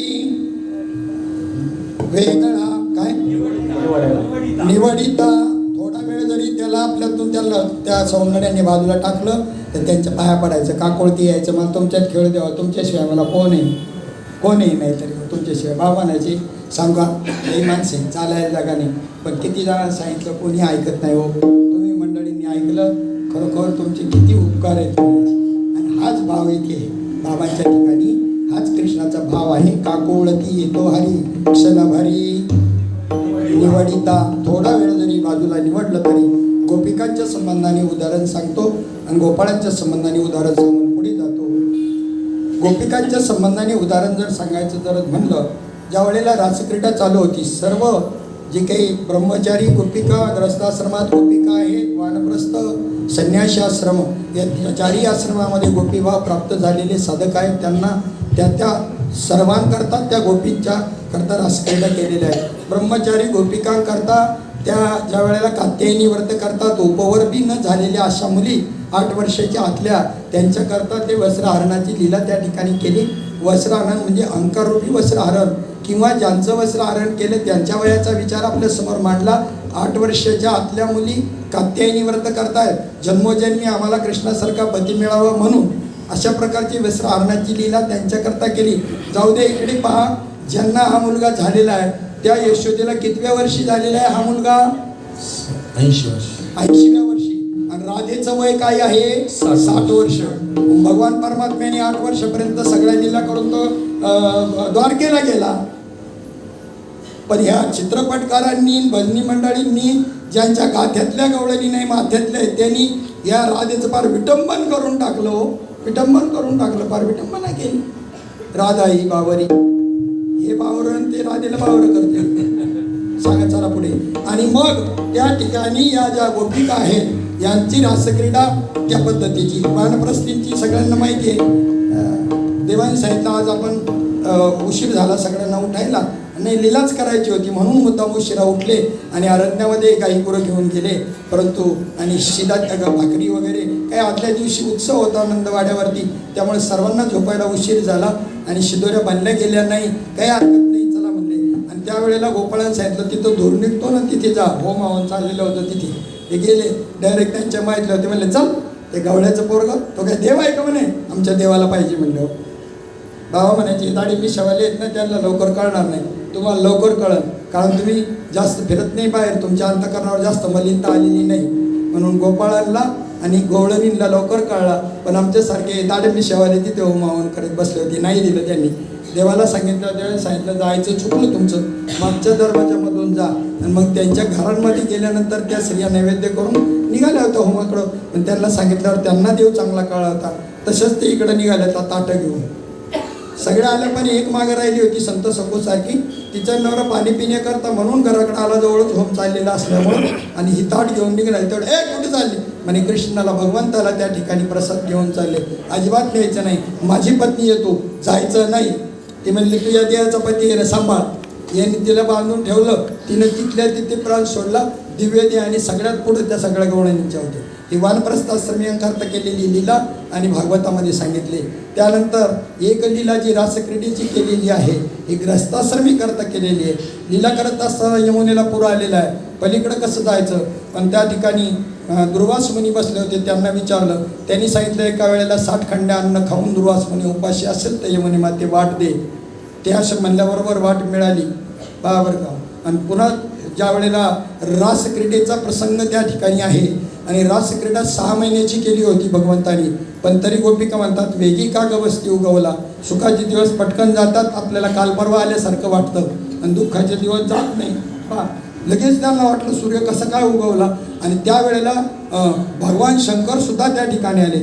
भगवान परमात्म्याचा जन्म झाला कृष्ण रूपाने, त्यावेळेला सुद्धा आले. कोणतरी तिथे काल पद म्हटलं, नाच रे भोला बजावे डमरू म्हण. आज गोकुल में बज रहे घुंघरू, आज तो गोकुल में बज रहे घुंघरू, नाच रहे भोला बजा रहे डमरू, नाच रहे भोला बजा रहे डमरू। आज गोकुल में बज रहे घुंघरू, आज गोकुल में बज रहे घुंघरू नाच रहे भोला बजावे डमरू नाच रहे भोला बजावे डमरू द्वारकेला गेलं तर गोपीश्वर भगवंताचं मंदिर आहे. पहा, भगवान शंकराने सुद्धा गोपीचं रूप धारण केलं. पहिल्यांदा आले त्याच रूपामध्ये, पण त्या रासमंडलाच्या बाहेर जसं ज्याला अनुग्रह नाही घ्यायचा घरमालक असला तरी बाहेर उठून घालवावा लागतो. भगवान शंकर आल्यावरती तिथं चंद्रिका आणि विशाखा 2 गवळणी द्वारावर उभ्या होत्या. कोणाला येऊ द्यायचं नाही. तो भाव प्राप्त करून नसेल घेतलेला गोपी भाव आतमध्ये प्रवेश नाही. भगवान शंकरांना ओळखलं नाही का काय? तुम्हाला चांगलं ओळखतो, साष्टांग दंडवत आहे तुम्हाला, पण आम्हाला ऑर्डर आहे तुम्हाला आत जाता येणार नाही. मग काय करावं लागेल? गोपी बनून जावं लागेल. त्याला काय करावं लागतं? म्हणजे अनुग्रह घ्यावा लागतो. काहीही करी अशी तयारी पाहिजे. चांडाळाच्या घरी सुद्धा ज्ञानाकरता जावं असं शास्त्र सांगतं. आणि त्या ठिकाणी त्याला शरण गेल्यानंतर मग मला तो गोपीभाव प्राप्त करून द्या. त्या विशाखाने त्या अनुग्रह दिला. अष्टसात्विक भाव म्हणजे गोपीभाव प्राप्त झाले. शिवाय मग त्याला वस्त्रालंकाने एका गोपीसारखं नटवलं, आतमध्ये घेऊन गेले. आणि तरी भगवान परमात्म्यानं बरोबर त्या ठिकाणी आणि भोलेनाथाला ओळखलं. असा हा महिमा आहे की त्या गोपीभावाचा, त्या रासक्रीडेचा.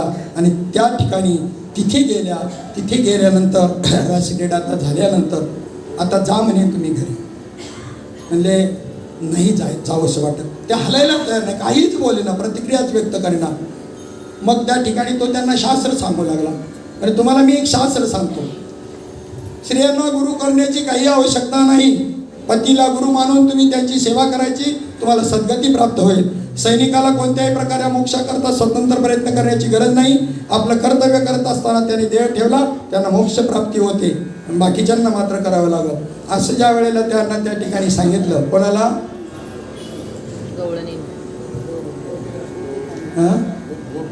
गोपिकांना ज्या वेळेला त्यांना सांगितलं, काय सांगितलं? आता तुम्ही आपापल्या घरी जा. ती जायला तयार नाही. त्यावेळेला हा त्यांना धर्म सांगायला लागला. ग्रस्ताश्रमीचे धर्म सांगू लागला. पती धर्म सांगू लागला. स्वामी काज गुरुभक्ती पितृवचन सेवापती हीच विष्णूची महापूजा, अनुभव नाही तुझा. त्यावेळेला त्या गवळणी म्हणायला लागला, हा पती धर्म आम्हाला आचरायला पाहिजे, हे तुझं म्हणणं बरोबर आहे, पण याचं फळ काय? त्याचं फळ म्हणले भगवंताची प्राप्ती. मग म्हणले आम्हाला तो प्राप्त झालेला आहे, त्यामुळे आम्हाला तो अधर्म सांगून ठपवू नको. असा कसा देवाचा देव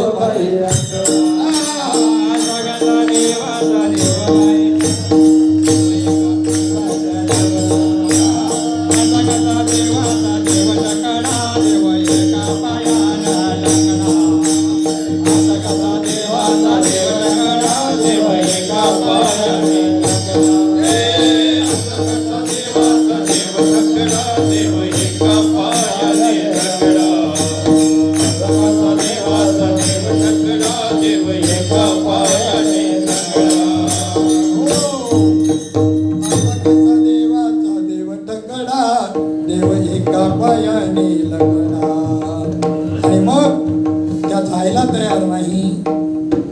आम्ही नव्हतो आलो, तू वेणू वाजवला, आमचं चित्त हरण केलं, म्हणून आम्ही आलो. आता नाही जाणार. हरिने माझे हरिने चित्त म्हणजे 3 वाजेपर्यंत कालाचं कीर्तन करावं लागेल, हे सगळं सांगायचं म्हणलं. एक प्रमाण दिलं, 5 झालं. माझ्यावर जबाबदारी. तुम्ही जरी वरदावलंबून गेलं तरी चालेल.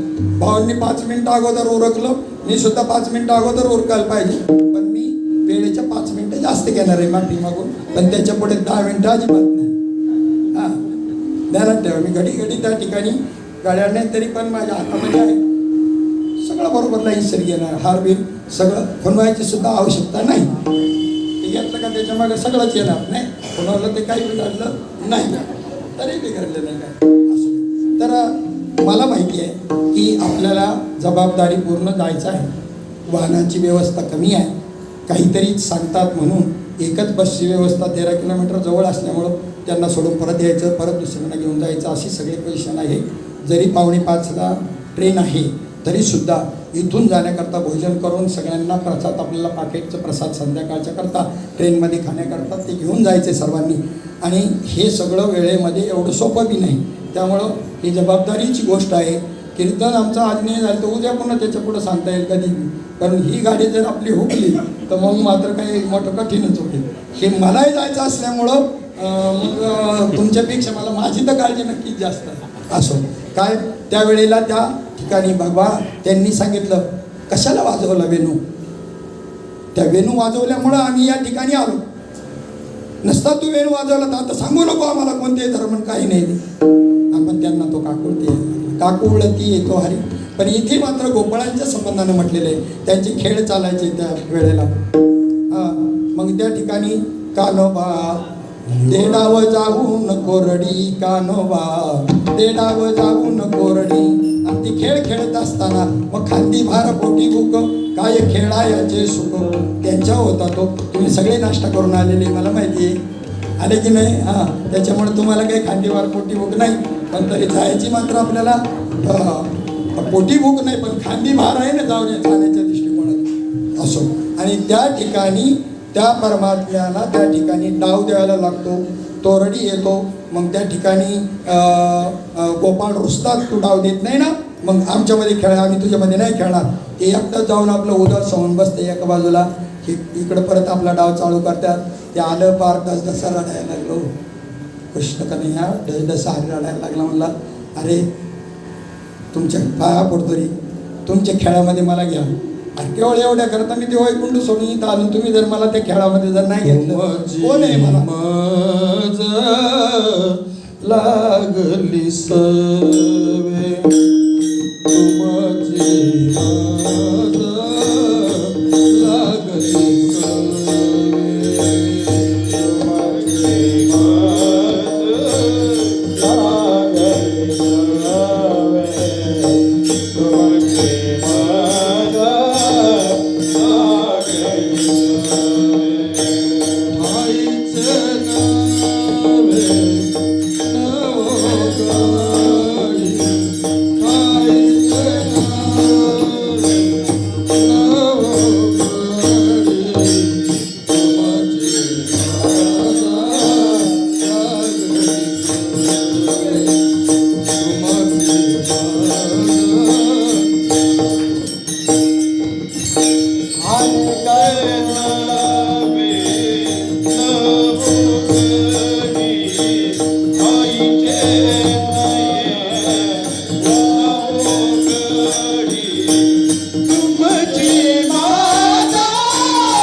तुमची मज लागली सवे, तुमची मला सवय लागली. आजकालपासून नाही, आईचे नवे गडी. तुम्ही काही नवीन गडी नाही. तुमचा माझा जन्मांतरापासून संबंध आहे. जसं गीतेमध्ये 4थ्या अध्यायात सांगितला, हा योग पूर्वी ओसवानला सांगितला, इश्वाकुला मनुला सांगितला, पण अर्जुनाला पटेना. आमच्या पूर्वजांच्या तोंडून सूर्य कधीचा, तू कालचा गवळ्याचा पोरगा. म्हणले सांगू का, तुला हे पटणार नाही. म्हणले बहुनाम बहुनी मी व्यतीतानी जन्मानी, तुझ्या आणि अर्जुना माझे अपरंपार भवतो जन्म, पण तुला त्याचं स्मरण नाही, मला त्याचं स्मरण आहे. आणि हे स्मरण तुकोबारायांना सुद्धा आहे. म्हणून तुकोबाराया त्या ठिकाणी म्हणतात, आम्ही नाही आजकालचे, आम्ही देवाच्याही आधीचे.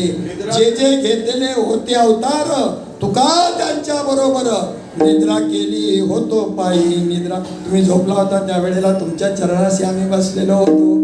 निद्रा केली होतो पायी, सवेची लंका घेतली ती. जेव्हा लंका घेतली त्यावेळेला तुमच्या बरोबर होतो. वानर गोपाळ गाई सवे घेऊन फिरतो. सो राम अवतारामध्ये आम्ही वानर होतो, कृष्ण अवतारामध्ये आम्ही गोपाळ होतो.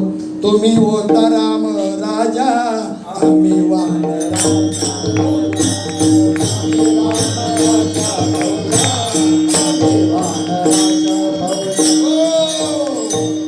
कदाचित तुकोबाराय जांबुवंत असतील तर तुम्ही साधं माकड का होईना, तुम्ही आपण सगळे ज्यांनी ज्यांनी गोष्ट प्राप्त केली, हे साधं चिमुकलं माकड का होईना, दगड का होईना, झाड का होईना, त्याला प्रभूचा स्पर्श झालेला.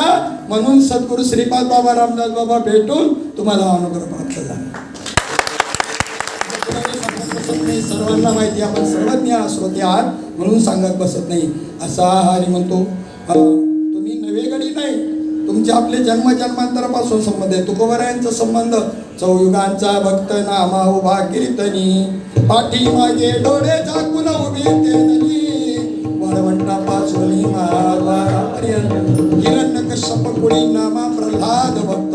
तिथे प्रल्हाद कृतयुगामध्ये होता तेव्हा पद्मिनी नावाची मी दासी होते. जनाबाई म्हणते त्रेतायुगामध्ये तुम्ही अंगद होता तेव्हा मी मंथरा नावाची दासी. भरताने मला लात मारली ती मंथरा मी होते. द्वापार युगामध्ये कोण होते तुम्ही? बोला. तुम्ही कृष्ण आणि नामदेवराय उद्धव होते आणि मी कोण होते? खूपजा होते. त्याच्यानंतर कलियुगामध्ये ते नामदेवराय आणि मी दासी जनी असा हा चौयुगांचा संबंध त्या ठिकाणी सांगितला. ठाईचे नवे नहो गडी, नवीन नाही हे जुनंच आहे जन्मजन्मांतरापासूनचं. आणि आमच्या संगतीकडे भडे भरे वेलावलेले आहेत. सांगू का एक इंद्राची आणि ब्रह्मदेवाची गोष्ट शॉर्टकटमध्ये? इंद्राने त्या ठिकाणी आणि मुसळधार पाऊस पडला. खरंच हा देव आहे का पाहण्याकरता? हा खरंच देव होता कथा सगळ्यांना माहिती आहे. याने गिरिगोवर्धन करंगळीवरती धरला आणि गोकुळवासी यांचं रक्षण केलं. हा तर नंबर 2चा. 1 नंबरचा ब्रह्मदेव त्यांनी भगवंताची गाई वासरं आणि बलरामाची गाई वासरं वगळून, हे सर्व वगळून बाकीचे सगळे गोपाळ त्यांची गाई वासरं सत्यलोकाला नेऊन ठेवली. 1-2 दिवस नाही, 1 वर्षभर भगवान खरंच ते कृष्ण हा पूर्ण ब्रह्माचा अवतार, पूर्ण अवतार रामकृष्ण म्हणतात असल्यामुळं पूर्णत्वाने त्याने सगळी जशीच्या तशी रूपं, तशीच गोंगडी ज्याची त्याची, घोंगरं काठी, काही ठिकाणी भाकरीचं फडकं, फार सगळं चराचर स्थूळ समर जंगम बापुनी राहिला कळ. बाप रखमा देवीवर विठ्ठल सकळ, गोविंद हो माय गोपाळ हो. असा हा परमात्मा खरंच ते असल्यामुळं सत्यलोकामध्ये मात्र त्या ठिकाणी ब्रह्मदेवाला कळलं नाही. मग पण तिथे बी यांनी सांगितलं होतं आजकाल एक डुप्लिकेट ब्रह्मदेव तयार झालेला आहे, येईन तुमच्याकडं बघा सांभाळा. असा त्या ब्रह्मदेवाला त्यांच्या सेवकांनी मारला डुप्लिकेट म्हणून.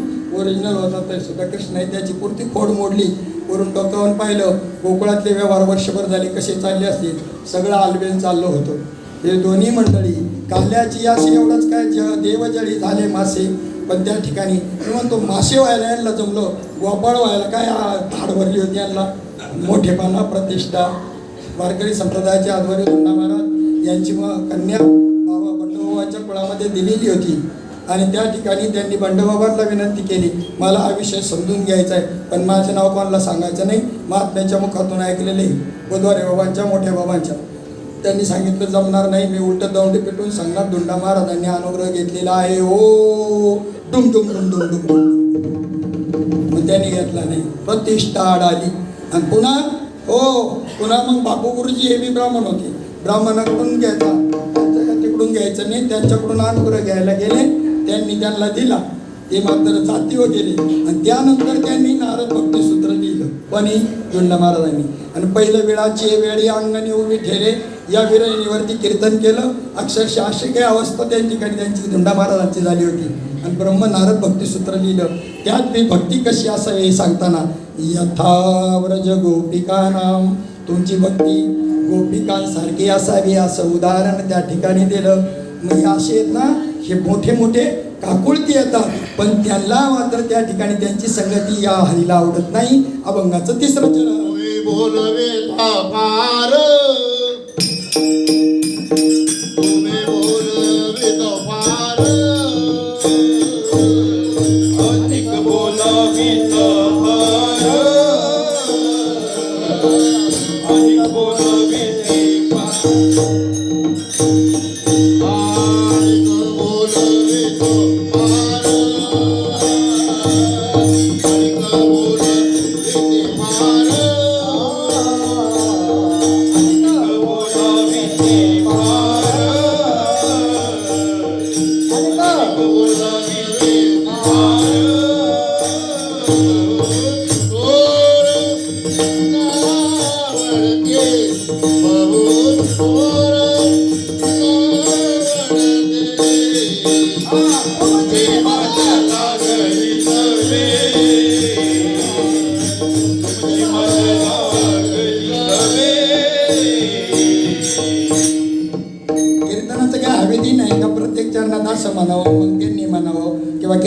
विठ्ठलाची चाल घ्यावी असं काही विधी नाही, पण कोणी बनवलं काय माहिती, त्याची काही आवश्यकता बी नाही. वेळ झाल्यावर बाबा डायरेक्ट विठ्ठल विठ्ठल भजन घ्यायचे, तुमचा आपला वेळ वाचवण्याकरता हरकत नाही. चला, असे मोठे मोठे बी ज्याच्या संगती करतात त्या ठिकाणी इच्छा करतात, परंतु त्या ठिकाणी त्यांना त्या ठिकाणी तो त्यांच्या हाताला येत नाही, त्यांची संगती हरीला आवडत नाही, पण भोळ्या बाबड्यांची भाविकांची संगती आवडते.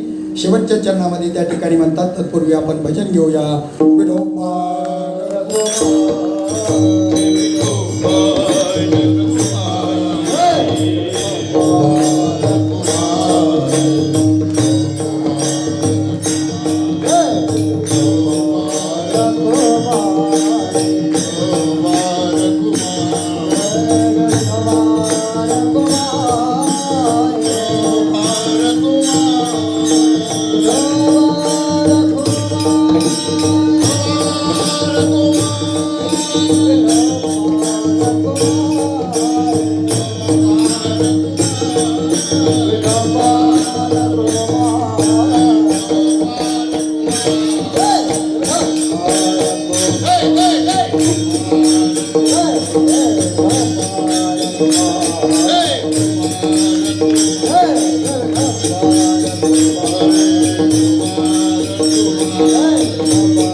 त्यांची आवडी मोठी, अनेक बोलविते फार थोर नावडती. मोठमोठे माझ्या संगतीची इच्छा करतात, इंद्रादिक ब्रह्मादिक पदी जी आहेत ही सगळी इच्छा करतात, परंतु अनेक बोलविता फार थोर नावडती. पण तुमची मद लागली सवे ठाईची नवे नभोगडी. भाविके त्यांची आवडी मोठी, जे भाविक आहेत त्यांची तुकोबाराय म्हणतात, देवाला त्यांची अतिशय भेटीची इच्छा आहे. तुका म्हणे मिठी घाले जीवे, जीवा भावानं तो त्यांच्या चरणावर मिठी घालतो. तुमची मज लागली सवे ठाईचे नवे नवगडी. या कार्याच्या संबंधाने अन्नदान रूपानं ज्या ज्या महात्म्यांनी मदत केलेली आहे, मी माझ्या वतीनं त्या ठिकाणी त्यांना आणि धन्यवाद देतो. त्यांना ही दानधर्म करण्याकरता भगवंत उदंड अशा प्रकारचं धन देवो. कारण धनवान अनेक आहे, पण दान करण्याची इच्छा त्यांच्या ठिकाणी नाही. या बाबा या इकडे या. दान करण्याची इच्छा त्यांच्या ठिकाणी नाही, आणि यांच्याकडे दान करण्याची इच्छा आहे ना, भगवंता यांना उदंड धन दे. आणि यांच्याकडून अशा प्रकारची परमार्थ प्रेमी सर्वांची सेवा घडो. त्यांना पंगतदारांना, त्या सर्व अन्नदात्यांना ज्यांनी देणगी रूपाने मदत केली, ज्यांनी आयोजन केलं, आयोजक नियोजक संयोजक सर्व आपण सर्व मंडळी या सर्वांना मी माझ्या वतीनं धन्यवाद देतो. अशीच सद्बुद्धी तुम्हाला परमात्मा देवो, तुम्हाला उदंड असं आयुष्य प्राप्त होवो. नुसतं उदंड नव्हे, करुणा जर असेल तर काय उपयोग आहे. म्हणून आरोग्य संपन्न असं आयुष्य प्राप्त हो. तुमच्याकडून देव, देश, धर्म, संतांची, तुमच्या कुटुंबाची सर्वांची उत्कृष्ट अशी सेवा घडो आणि आपल्या देहामध्ये प्राण असेपर्यंत भोलेनाथाला विनंती करूया, हे परमात्मा भोलेनाथा, आम्हाला या ठिकाणी प्रतिवर्षी या ठिकाणी आणून आमच्याकडून तुझी अशा प्रकारची सेवा करून घे. एवढं बोलून या ठिकाणी मला जी सेवेची संधी दिली आपल्या सद्गुरू सेवा मंडळाचं मी या ठिकाणी धन्यवाद देतो. बोलताना काही कोणाचं अंतःकरण दुखावेल असं बोललं गेलं असेल तर माफ करा. आमच्या या ठिकाणी अचानकपणे इच्छा प्रदर्शित केली. हरिभक्तपरायण तत्वचिंतक गुरुवर्य भोसले बाबा, मच्छिंद्र भोसले बाबा, त्यानंतर गुरुवर्य भागवताचार्य हरिभक्तीपरायण प्रभाताई देशमुख, त्यांच्याबरोबर वृंदावनलाही कथा श्रवणाचा प्रसंगाला खूप आनंद निर्माण झाला. तसा हा दुसऱ्यांदा आपण सगळ्यात इथे आलेले वानप्रस्थी आहोत. थोडेसे तरुण जर सोडले तर सगळे वानप्रस्थी आहे. आणि वानप्रस्थ्यांनी आता इथून पुढे हेच करायचं, पोरांना सांगून ठेवायचं, आपल्याला कोणाला पेन्शन असेल तर त्यांच्याकडे मागायची बी आवश्यकता नाही असं मला वाटतं. नसेल तरी आपली संस्कृती पोरं चांगली आहे, तुम्हाला म्हणणार नाही किती पैसे पाहिजेत म्हणतील, पण तुम्हाला त्या नातवंडावर वाचून राहत नाही. इथं आले तरी सारखे फोन करू नका असं काही म्हणणं नाही माझं. तिथून इथं आले काय कमी भाग्यवान आहे का तुम्ही? पण आपल्या भाग्यामध्ये अजून थोडीशी भर टाकू. उरलेलं आयुष्य या पद्धतीनं आपली नुसती तीर्थयात्रा नाही, तीर्थयात्रेच्या माध्यमामधून सत्संग आहे, दोन्ही प्रवृत्ती निवृत्ती मार्गाचं मार्गदर्शन आहे. संत संगतीचे काय सांगू, सुख आपण पाय की नाही तेथे अशा या सुखाला आपण पात्र होतो. असो झालेली सेवा पंढरीश परमात्मा माऊली ज्ञानोबाराधिक सर्व ज्ञान पंचायतन भक्ती पंचायतन नामदेवरायांसारखं, त्यानंतर सद्गुरू सच्चिदानंद श्रीपाद बाबा रामदास बाबा, या ठिकाणी भोलेनाथ, गोकर्ण महाबळेश्वर आणि तुम्हा सर्व संत सज्जनांच्या चरणी ही सेवा समर्पित करून सेवेला पूर्ण विराम देऊया.